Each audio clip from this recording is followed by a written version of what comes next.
Welcome to Let Me Fix This. Enjoy the video. You start by quickly removing loose flakes with a soft brush. This prevents smearing. Once done, mix warm water and a few drops of dish soap in a container and dampen a clean sponge. You must test your preferred cleaner, water first, then rubbing alcohol, on a hidden patch for about 10 to 15 seconds to check for finish damage. This step tells you whether the paint is surface level or has soaked in, so you know whether to proceed gently or escalate to stronger solvents. You now work in small sections to avoid spreading residue. First, dampen a sponge with soapy water and gently blot the paint to soften acrylic. Do not scrub or you risk removing wall finish.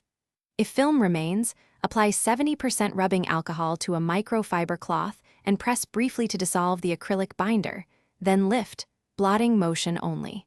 Make sure to alternate with clean water to rinse dissolved paint. This helps you see progress and prevents alcohol from drying. You tackle dried, stubborn spots by holding a plastic scraper at a shallow angle and gently nudging the softened edge.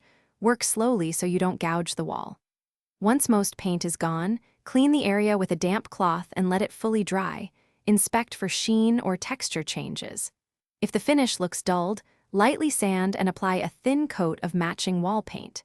If discoloration or damage remains, call a repair pro or prepare to repaint the small area for a seamless result. Thanks for watching. If you found this helpful, don't forget to like and subscribe.